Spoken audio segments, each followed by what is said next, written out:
আসসালামু আলাইকুম ফ্রেন্ডস, সবাই কেমন আছেন? আমরা আলহামদুলিল্লাহ ভালো আছি। আমাদের দেশীয় টক মিষ্টি ফল কামরাঙা। বাঙালিদের অতি প্রিয় এই ফলটি। আজকে আলোচনা করব কামরাঙা নিয়ে। কিভাবে আপনারা ছাদ বাগানে কামরাঙা গাছ রোপণ করতে পারেন এবং এই রকম ভালো ফলন পেতে পারেন, এবং কামরাঙাতে কী ধরনের পুষ্টি রয়েছে এবং স্বাস্থ্যের জন্য কি কামরাঙা ক্ষতিকর নাকি, তা নিয়েই আজকের আলোচনা। আজকের আলোচনায় আরও থাকছে আপনাদের জন্য কিভাবে আপনারা কামরাঙা গাছের যত্ন নেবেন, তাও আবার ছাদ বাগানে। আরও থাকছে কামরাঙা গাছের রোগ এবং তার প্রতিকার। টক মিষ্টি ফল কামরাঙা আমাদের সকলের অতি পরিচিত এই ফলটি। সেপ্টেম্বর থেকে জানুয়ারি মাসে এই ফল পাওয়া যায়।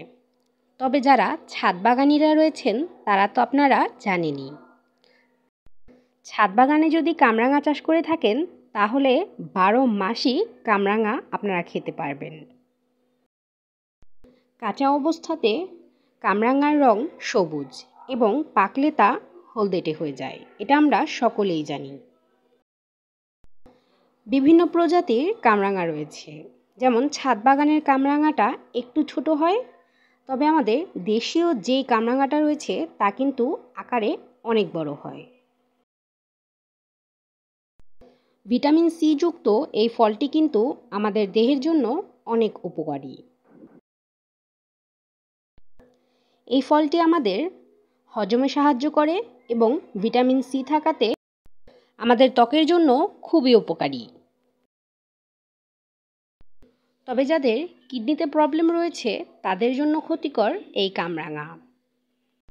কিডনির রোগীদের জন্য বিষক্রিয়া বলেও অনেকে সমর্থন করে এই কামরাঙাকে। ছাদ বাগানের জন্য কামরাঙা গাছটি কিন্তু একদম উপযুক্ত একটি গাছ। বাগানের সৌন্দর্য বাড়াতে কিন্তু এই গাছটির তুলনা হয় না। বাগানের মূল আকর্ষণ হয়ে উঠবে তখন আপনার এই কামরাঙা গাছটি।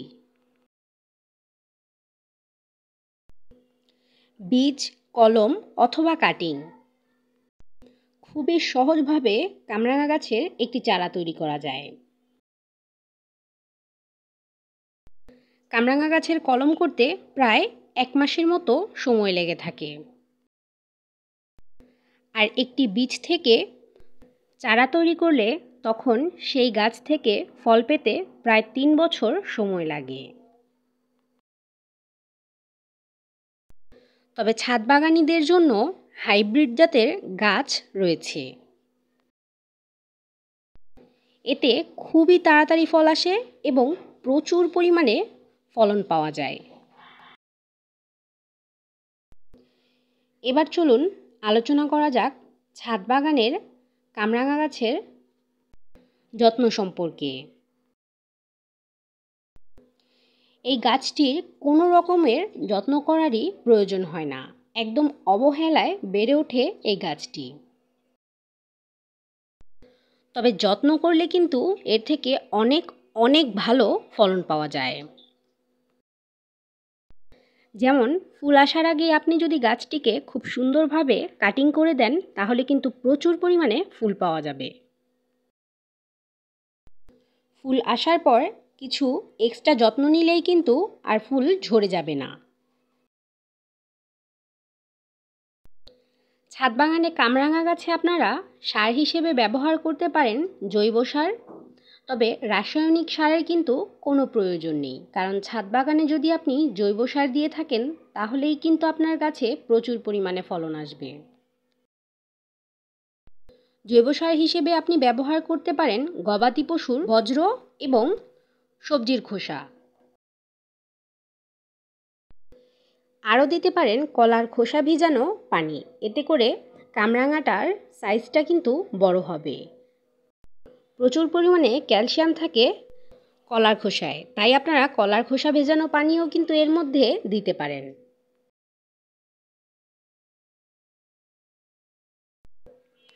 আর কামরাঙা গাছটি যদি আকারে ছোট করে কেটে রাখা হয় তাহলে এর ফলন বেশি পাওয়া যায়। কামরাঙা গাছের ফুল আসার পর ফুল থেকে যখন ফলে পরিণত হবে তখন 2 বেলা পানি দিতে হবে। পানিটা যদি না দেওয়া হয় তবে কিন্তু ফলগুলো ঝরে যেতে পারে। খুব বেশি রোদের প্রয়োজন হয় না কামরাঙা গাছে।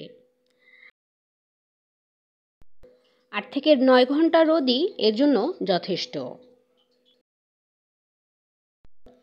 টব বা যে কোনো ড্রামের মধ্যেই আপনারা কামরাঙা গাছ রোপণ করতে পারেন। তবে পাত্রটি 20 লিটারের উপরে হলে একটু ভালো হয়।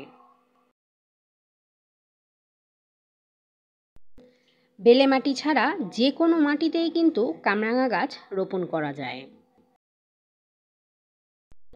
গাছটা রোপণ করার ক্ষেত্রে গোবর সার মিশিয়ে গাছ রোপণ করতে হয়। 1 বছর পর পর টবের মাটি আপনারা পরিবর্তন করে দিতে পারেন। এতে করে গাছের পুষ্টিগুণ বেড়ে যায় এবং ফলন ভালো দেয়। যে কোনো গাছ সম্পর্কে তথ্য জানতে আমাদের কমেন্ট বক্সে কমেন্ট করতে পারেন। বাগান সংক্রান্ত নানা ধরনের তথ্য আমরা দিয়ে থাকি।